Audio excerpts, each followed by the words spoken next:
Right, so there's a lot of excitement coming from the Starmeroid camp in Scotland at the moment, do you know? They're all at the site of a Redfield Wilton poll that shows the SNP and Scottish Labour tied on 35% each. Close stuff. But it's misleading. And as much as Labour might be cheering this, it's false economy, actually, for them to get so excited based on these numbers. Yet, of course, that is exactly what they are doing, and their loyal media to boot. Scottish Labour have their finger on the pulse, not by pointing to this poll and saying it's all to play for at the next general election. Only Labour can boot out the Tories and deliver the change Scotland needs, because your main rivals in Scotland are the SNP guys, but they aren't exactly in touch with reality here.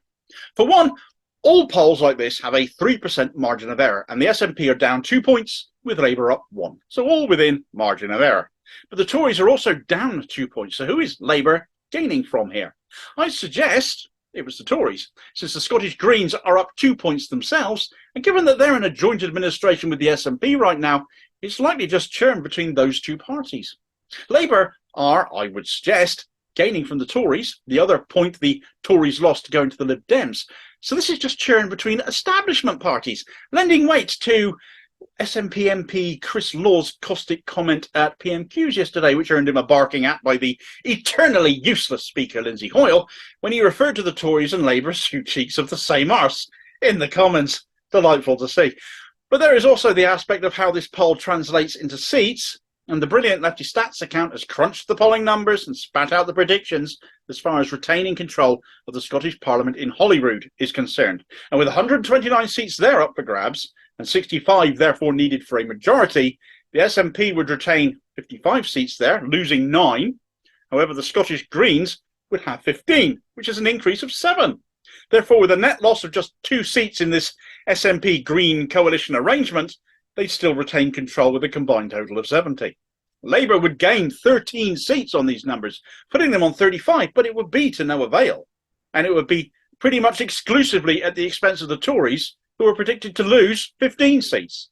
So despite those headline figures, and despite the SNP and Labour tying in that poll, Labour are eating into the Scottish Tory vote. They are not eating into the SNP vote.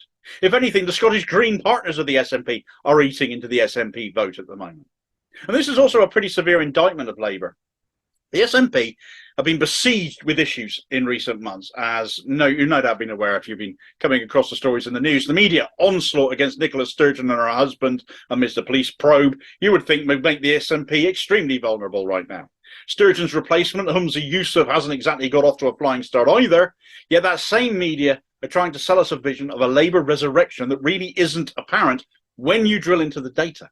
But this is just one poll demo, and you can't trust them, and this is often true. I can hear you saying, certainly it is better to look at polling trends, and based on changes since last month across other polls, the SNP is actually up 3 points to 39%, and Labour is down 2 points on 30%. So is that to consider.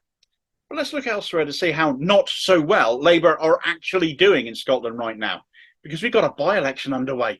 We're in Rutherglen and Hamilton West. So we've got an idea of just how voters are thinking, and we'll soon know when these results come out as to what the voting intention really does legitimately look like in a Scottish constituency. We don't have to have this guessing game with polling numbers anymore.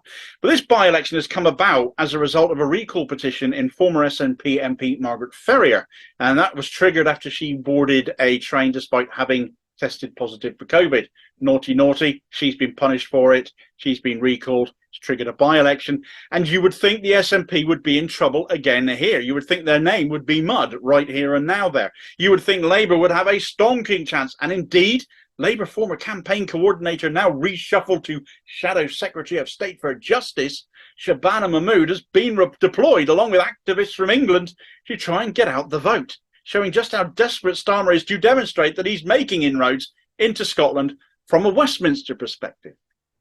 Now, at the end of August, so bear in mind those Holyrood figures as compared to those Westminstery ones, Labour was leading the SNP in Rutherglen and Hamilton West, with Labour polling on 47.9% and the SNP down on 35.7%. But just 8 days on, the lead has been slashed, with Labour now on 45.8%, but the SNP up to 43.4%. That's beyond margin of error. So still very much game on here. If Labour are on their way to power, be it in Scotland or nationally, they shouldn't be struggling against an SNP that has been scandalised both at Holyrood and at this constituency level.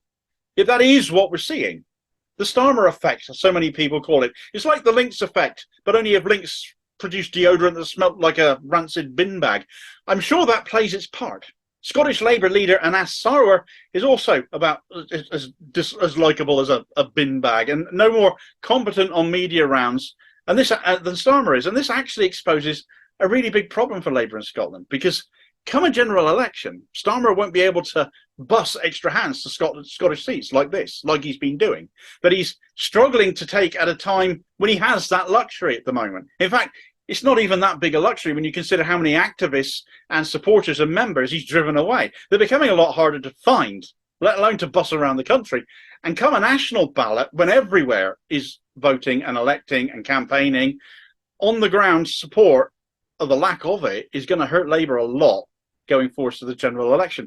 Driving away activists will have been his biggest mistake ever. I am certain of it. His own arrogance and belligerence will have done him in for it, and couldn't have deserved it more. He'll have to have some policy positions by then as well. And going by what he's saying and doing now, they're pretty much guaranteed to be as Tory light as they come. Hardly appealing stuff.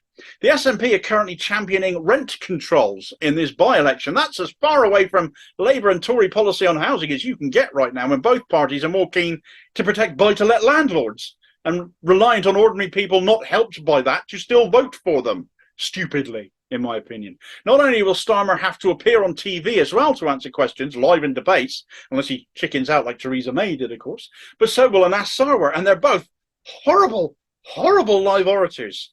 Also, there's a question of competence. Right now, Labour councillors on South Lanarkshire Council, on the patch of Brother Glen and Hamilton West, are at each other's throats over Labour business getting aired publicly, where one councillor was stripped of several of her duties. She kicked off publicly, and now her colleagues have come out swinging against her, all whilst this by-election is going on. Nothing like that to show the people of the constituency how competent and able your party is there? Then there's the Labour candidate themselves for that seat, a chap called Michael Shanks, who appears to now be singing from the Rejoin Europe hymn sheet, despite having claimed in a now deleted tweet from 2014 that anyone resigning a local party position over the question of Europe was lying, leading to accusations of being a flip-flopper on an issue that Scotland overwhelmingly voted to remain on. He's also such a staunch Labour supporter that he quit the party in 2019, citing the then Corbyn approach to Brexit, and also, of course, the anti-Semitism scan as his reasons for doing so. So you can see why Starmer and Sarwar quite like him. The SNP may well be a party with serious issues of its own to deal with right now, but with the alternative being Starmer's authoritarian mess of a Labour Party being the only likely other option, the SNP is still very much the best choice for Scotland. And I don't actually think I need to tell too many people in Scotland that. As whatever the headline polls might say, when you dig a bit deeper, you realise most of them seem wise to what a Labour-run administration will mean for them, both in Scotland and for the UK as a whole. Better fit the rest of the UK woke up as much as the Scottish tend to have done. Thanks for watching. I hope you found the video useful. Please like, share and subscribe if you did. More content out daily. Please do have your say in the comments on this to be part of the conversation too. Meanwhile, here's a video recommendation where it's not just in Scotland that there is candidacy chaos for Labour, but also in Wales, where a selection meeting has just had to be completely abandoned. And I'll hopefully catch you on the next vid. Cheers, folks.